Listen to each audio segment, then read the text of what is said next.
I, like Harry Kane, have spent a lot of money on hotel bills since we've been here in Germany, so today we're going to right that wrong and find a flat in Bielefeld for me to stay in while we're here. We've been given £1,800 a week by Bielefeld to live on, and that translates to just over €2,000. And I think I've found one for just under €1,400 a month, even though there's going to be a bit of a deposit fee, but we can afford that on the salary we have. And we're going to need a little bit of money to live on as well. Let's have a look at the gallery. It's a modest little already furnished apartment in the heart of Bielefeld near the train station, and it looks very well furnished. It'll do me just fine. It looks like it's going to be in and around a few shops and near a tram system, I noticed as well, in Bielefeld. Gorgeous. They even have a garden, which is a balcony. But I think we're going to just go with this one. And I'm going to do a little walk from here to the stadium, so please join me on a sped up version of that. So from the street we'll be staying on, it's a 30-minute walk to the stadium. I was looking at things closer, but there's nothing rental-wise that's available to us. Bielefeld itself looks like a very pretty, traditional German city to me. And here we are outside the stadium. There's a little AstroTurf pitch just outside it, maybe for a bit of kickabout before the game. I love all these murals that they've painted on. They're really, really well done. They are fantastic. In orange there, probably because the first games were in orange. Never seen any murals done quite like this anywhere in England. It's really, really well done. Gorgeous. Let's have a look inside. And here we are, pitch side before the game. I should be over there in the dugouts, but I'm over here for now, just meeting all the fans. Look at this. There's the away scum. The reason why I came here was because of this stadium, really. I feel, and the fan base.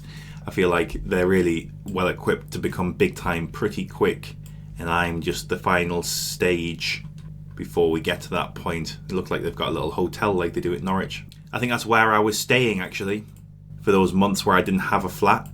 Stadium review. I think the murals outside have really helped my opinion on this one. I feel like the sound is really going to get encapsulated from these really high but steep stands. So I'm going to give this one a 9 out of 10. I just think it's a really well put together overtime stadium, and for some reason I just can't get enough of it. You can just tell there's a lot of history here.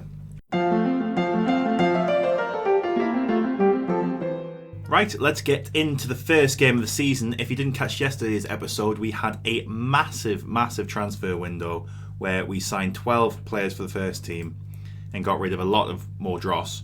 So if you'd like to check that one out, please do. But for the opening day of the season against Oberhausen away, we're going to go with this team. Schmidt, Shahini, who's going to come in at left back for the injured Pedro Bondo, who is a new signing, Najar, Rosenfelder and Rashidi as the remaining defenders. So that's a whole new backline and a new goalkeeper. Alesi comes in for the injured Twum, who would have started. I think I prefer him slightly more. Jamalier partnering him in the centre of defence. Bolin, Hetver and Mangot as the attacking trio. Behind Pecinovic up front, and that's apparently how you pronounce his name. I hope I'm getting that right because I've been trying for the last 5 minutes to get that one right. This is a match we should be winning. Make sure we do. Oberhausen playing a 4-2-3-1 like us. We have about 8 debutants in the starting lineup today.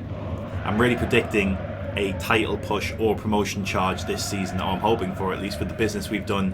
I think we're just going to do one game this episode because that intro was quite long. We're going to encourage the boys from the off. Rashidi cuts out the ball to Jamalier. Jamalier takes it down with his feet and tries to get the ball up the field. He finds Mengot into the penalty area. Mengot, he cuts inside, hits the post, and Hetfer with an open goal should have really buried that one. Positive signs in the first 5 minutes. Shahini with a throw on the left, plays it to Bolin. Bolin into the penalty area with Hetfer. Hetfer back out wide to Jamalier. Jamalier plays it out wide to Rashidi. Rashidi from range and hits over. Rosenfelder cuts out a ball over the top and heads it to Jamalier. Jamalier trying to find a killer ball. He plays it back to Rosenfelder though, and Rosenfelder is going to try and find a new route for the attack. He plays it out wide to his defensive partner, Najer. Najer with the ball at his foot, plays it with his left foot to his defensive partner. We're just passing it around the back here. Patient stuff, looking for an open channel, and one looks like it's opening up there with Najer running into it. He plays it short to his defensive middle partner, and killer ball in the box, and Yes, what's his name? Pecinovic. Pecinovic has scored on his debut. 13 minutes into his debut, Mengot with a little pass into him. 66% possession with 22 minutes gone. Liking the look of that. Rashidi with a throw on the right, plays it short to Mengot. Mengot back to Rosenfelder. Rosenfelder trying to play it into the midfield. He finds Alesi. Alesi up to Jamalia. Jamalia tries a killer ball into the channel to Mengot again, and Mengot from range tipped over. The resulting corner is going to be whipped in by Jamalia. Jamalia with his right foot in swinger. Tries to find the header Hetver, and he does, but Hetver misses. Their goalkeeper has a goal kick. He lumps it into the midfield as far as the centre circle. Jamalia wins the header and plays it out wide to Mengot. Mengot on another little mazy run into the penalty area. Trying to find a cross, but he gets crowded out. He's forced out wide and shoots from range. And again, just over the bar from Mengot. He gets his long shots off quite often, doesn't he? Half time, just 1-0, but that is complete domination of a football pitch. 2.93 XG, 18 shots to 1, and 63% possession. The XG match story looks very one-sided, and I'm very happy with that overall. If we give it away from here, I'm going to be fuming. 68 minutes on the clock now, and I'm going to make a few substitutions just so that we can get a bit of match fitness into these players on the bench. Hopefully that doesn't disrupt the flow of the game too much. Our former MSK Puchov compatriot is going to come on as the playmaker. Jamali is going to move out to the other side and become a ball winner. And Carstens is going to come on for Hetver. Oh! And as I'm doing those substitutions, Pecinovic has scored again. He's got his second. Let's have a look at the replay because I completely missed that one. Shahini out wide, plays it inside to Alesi. Alesi into Jamalia. Jamalia finds a killer ball into the channel, and Pecinovic gets his head up and with his left foot puts it into the top left-hand corner of the net. 2-0.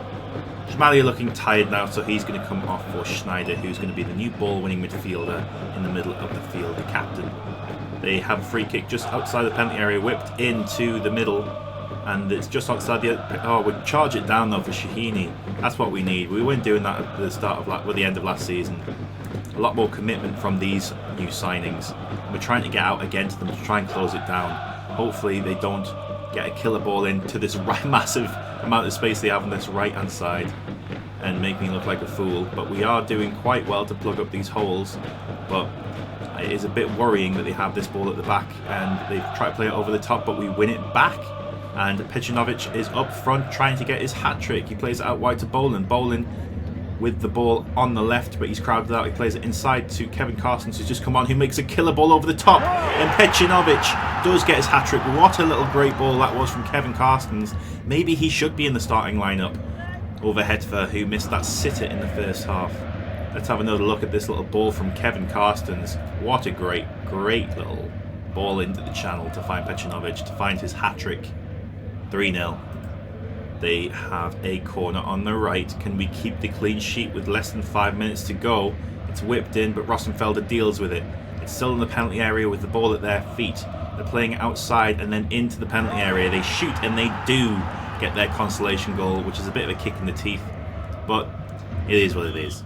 And the game ends 3-1, and that one kind of flatters them, I think. We had an XG of 4 to their 0.4. And Pecinovic, with a hat-trick on his debut, is only going to bode well for him in the days and years to come. But that's the end of the video. We'll be back later in the year. Not really sure when. Depends on how well we do this season. Let me know if you like those little crowd sounds of the Bielefeld Ultras during the match, or if the levels were wrong or anything like that. Leave a like on the video if you've liked it. Subscribe if you'd like to. And watch a video on screen or a playlist if you'd like to watch one of those as well. I'll see you next time. Auf Wiedersehen. Good night.